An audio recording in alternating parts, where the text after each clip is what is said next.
श्रीमन्नारायण नारायण हरि हरि ओम। श्रीमन्नारायण नारायण हरि हरि ओम। तब बाबा जी लिखे रहे, देखहि रूप महारन धीरा, मनहु वीर रसु धरे शरीरा। अरे डरे कुटिल निप प्रभु ही निहारी, और मन ही भयानक मूर्ति भारी। रहे असुर छल छोनिप बेसा, और तीन प्रभु प्रगट काल सम देखा। पुरवासिन देखे दो भाई, नरभूषण लोचन सुखदाई। नारी बिलो कहीं हरसिया, निज निज रुचि अनुरूप।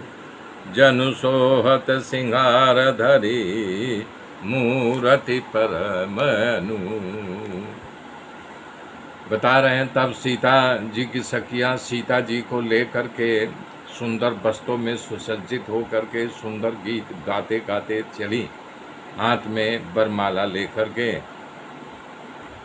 उनकी शोभा का वर्णन तुलसी बाबा जी ने बहुत बृहद रूप से किया है। तब बंदी जन को राजा जनक बुलाए और अपना प्रण उनको बताया कि जा कर के जितने राजा आए सबको हमारा प्रण सुनाओ। तो भट्ट आया और पहले तो वृंदावली गाया, मतलब वंशावली जो होती है। जा कर के बीच सभा में खड़ा हो कर के दोनों हाथ उठा करके कहने लगा, बोला, हे पृथ्वी का पालन करने वाले सभी राजा लोग, सुनो सुनो। मैं अपनी भुजाओं को उठा करके सत्य वचन कह रहा हूँ, सत्य वचन कह रहा हूँ। हमारे राजा जनक जी ने जनक दुलारी के लिए प्रण किया है। ये जो मंच पे धनुष रखा गया है, इसको प्रतंचा चढ़ा करके जो तोड़ देगा, उस वीर को बिना सोचे समझे जनक दुलारी वरमाला डाल करके उसका चयन कर लेंगी।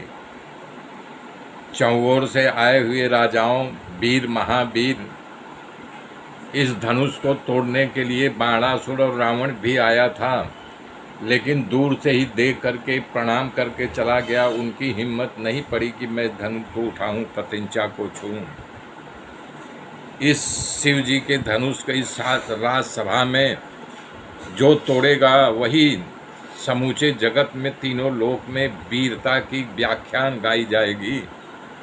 प्रण सुन करके सभी राजा लालच में पड़ गए और वहाँ पर 10,000 राजा का समूह बैठा हुआ था। एक राजा उठा, अपनी धोती को ठीक से बांधा, कमर में फेंटा बांधा और ताल ठोंका, कसरत किया और धीरे धीरे धनुष की ओर बढ़ा। धनुष को पास जा करके अपने कुल देवता को प्रणाम किया। प्रणाम करके धनुष की ओर झुका और सोचा, मैं अभी उठाया। अब लगा जोर लगाने, बैठ के उठ के कमर झुका करके यहाँ तक लेट भी गया, खींचने लगा। बड़ा कोशिश हुआ, लेकिन धनुष टस से मस नहीं हुआ। तो यहाँ पर 10,000 राजा बैठे थे, तो जब अपने इष्ट देव को मनाने लगा कि धनुष टूट जाए, तो बाकी 9,999 बोले कि हे प्रभु, इससे धनुष टूटने न पाए, हमारे हक में आए। इस प्रकार से वो सर नीचा करके जा करके अपने उस सभा में बैठ गया। इस प्रकार से क्रमवाई सब राजा आने लगे। जो आते धनुष को हिला भी नहीं पाते, छूते ही ऐसा लगता करे राम रे तो हमारी बेइज्जती भई। मेरे मित्रों, मेरे साथ बने रहिए, आगे की गाथा फिर कल सुनाऊंगा। तब तक के लिए जय श्री राम।